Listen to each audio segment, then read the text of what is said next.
It's the beginning of August 2017 and there's been a lot of rain, and I'm on my way down to visit my little patch of river and to see how the bird hide is faring, because I've been told that the valley might have flooded, so I'll know very shortly, and obviously won't be able to take my car down much further, so I'm wearing my waders. In fact, I'm expecting I'm probably going to have to park it somewhere around here. So what I'm going to do is turn my car around and park it so I can make a getaway and then walk down the remaining 200 yards. Okay, so I parked my car in a lay-by and I'm now going to walk down to my little plot of river and see what's going on.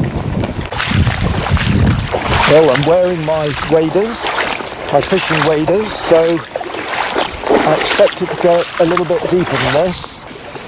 There are some strong winds forecast for tomorrow, so I hope to come back down again tomorrow morning, but I expect the river levels will have gone down by then. So this is about 8 o'clock at night.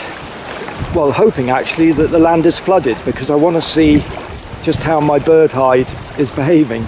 Well, it's getting up to the level of my knees. It's quite exciting. So this is the valley, fields, and it's just that the river levels rise really rapidly, because if there's rain on Dartmoor, then it can come thundering down. You can see the currents changing as more water comes through the hedge from the field. I should have thought to tuck my jacket inside my waders. Why didn't I think of that? I'll know next time to bring my canoe down, or I might even build a little electric powered boat similar to my micro catamaran. Use the same electric motor. Okay, I can almost see the end of the road where my little patch of riverland is on the right. My God, it's one hell of a current. That's the river over there. Another 100 yards or so. Actually getting deeper. Maybe because the level is rising. You see, this whole valley does get flooded. That went right up to my waist. Well, here we are, and there, somewhere lurking in the foliage, is my bird hide, so it's still standing. My God, that is the river flooded. Wow. Oh, and my bird hide, it is submerged. My goodness me. There it is. Okay, so I'm going to open the gate, but open it outward, because the current is less strong. So I'm hoping that's going to stay put there. So that's the gate open. And then I'm going to venture in, but very carefully, because we have a deep river there. And I'm going to inspect the bird hide. And you see, my guess in painting bitumen on was that the river level would go up to about that level. So there we are. The bird hide that I built last month, all guesswork, and there is the river. The raging river finding its way to the sea. The river in spate.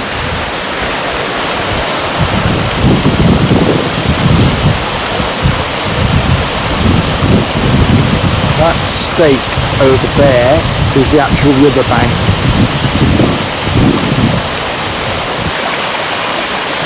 Absolute rock solid.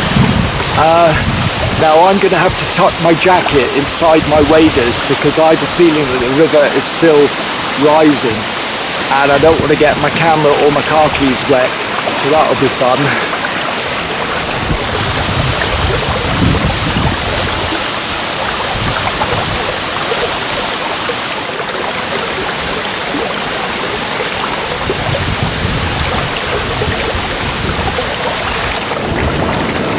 So that's my plimsoll line. My farmer neighbour told me that the river come up to the 3rd rung, and that's on the 2nd run.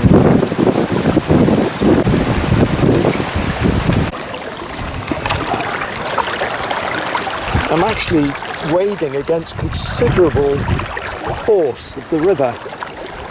And this reminds me of when I was 17 years old. I did an outward bound in Ullswater in the Lake District, and I loved every minute of it. If I hadn't become a woodwork teacher, I might very well have joined, I wanted to join the RAF, I wanted to be a pilot, but I'm colourblind. But I kind of miss this kind of hardship, which probably people think I'm mad at my age, actually enjoying this. But I mean, look at those trees bending in the wind. It's just the force of nature. Of course, I'm the lucky one. There are many people's lives ravaged by the force of nature, so nature's both beautiful and cruel at the same time. I just want to work with nature as much as I can.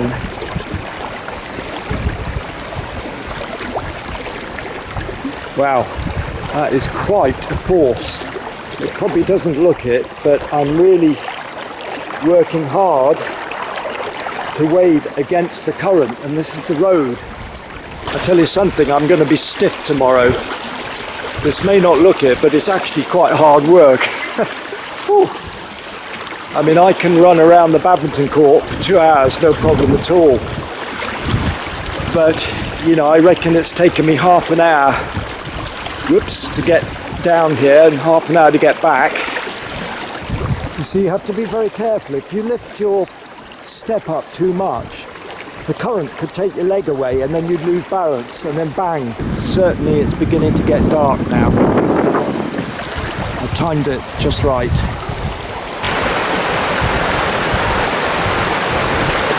I'm getting wet. My God, it's suddenly come up round my waist.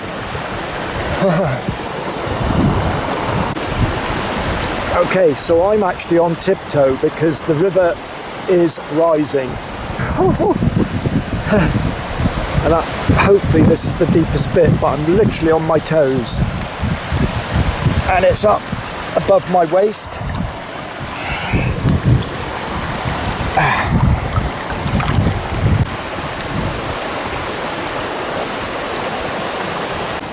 Okay, I think I'm going to have to concentrate on getting back.